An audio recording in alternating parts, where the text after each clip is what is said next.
McGrath is, of course, a Liberal senator. He joins us from Queensland. You're not going to get the free pass of talking about hotel quarantine. Let's talk about what happened yesterday. You know what I advocated for. You know what I screamed for. You know what I thought should be what happened. You and I did so. But what about what I just said at the start there about the 5 things that I think happened, including, most importantly, older voters left One Nation. They went straight back to Labor, and even when One Nation wasn't strong in places like the Sunshine Coast, they went to Labor.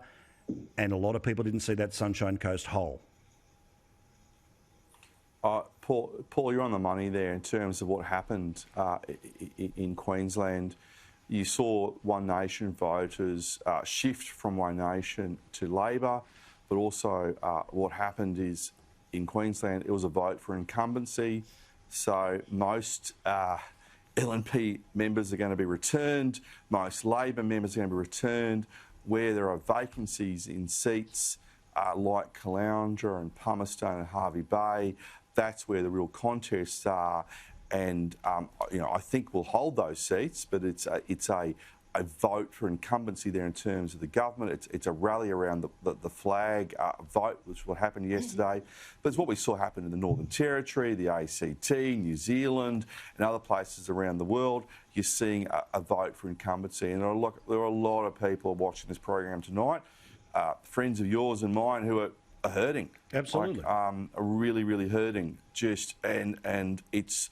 I'm not allowed to swear on this program, but it's completely terrible what's happened in my view yesterday, because you've got a Labor government who've done nothing for the last 5 years, and they've used coronavirus as an alibi. They've got another 4 years, and they're just going to waste the next 4 years. We all know this. You and I are going to have the same conversation for the next 4 years in terms of these buggers in power who've done absolutely nothing.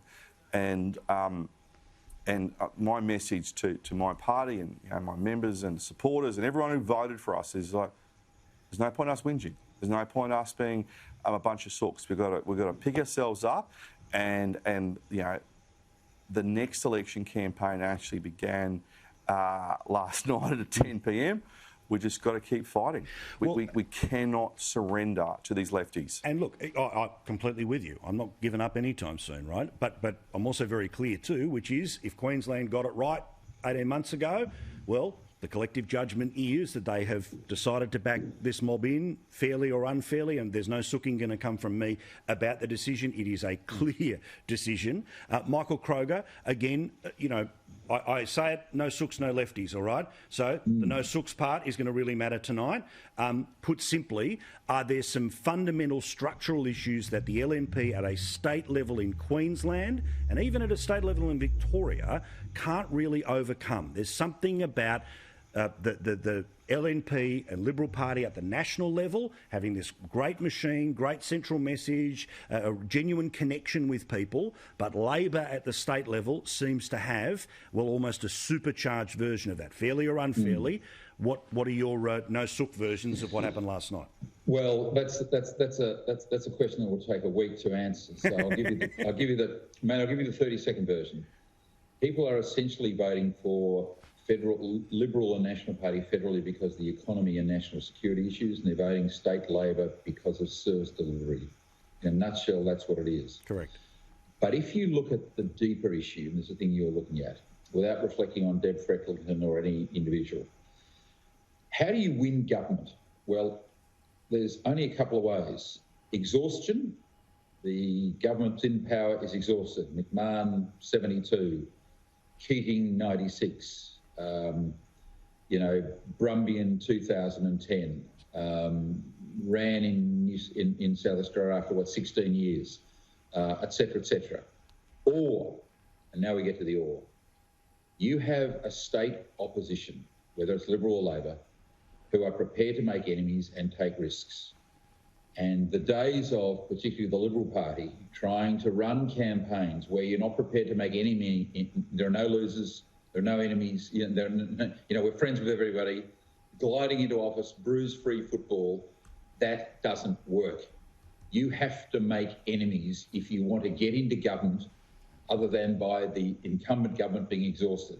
The best modern example of what I'm saying is Abbott in 13. The Labor government was only 6 years old. When you get to 10 or more, you're on the way out. But between 4 and 10, you normally get re-elected 2 to 3 terms. Abbott kicked that government out after 6 years. He was prepared to make enemies. He was prepared to take people on. He was prepared to take strong positions, particularly in relation to borders, which inflamed all the lefties. But Abbott stood firm, and he won that election against odds, because after 6 years, governments tend to get re-elected. So being nice to everybody, being all things to all people, means you don't make an impact. And to be successful as a politician, you have to have courage, you have to have belief, and you have to take risks. You have to have notches on your belt. When you speak, people have to listen. There's two types of political leaders in the world. Those that people listen to because they've got a track record of warranting you listening to them, and those who've never taken a risk, never achieved anything. You don't need the sound up, because they're not going to say anything to change the status quo. That's the fundamental problem facing all oppositions, particularly a lot on our side, trying to be friends with everybody, trying to bring it to end a government, particularly at a time when people gravitate towards leadership in times of crisis, which they do, which is a problem for the orange man, because he's stuffed it up over there on that. But that's fundamentally the problem.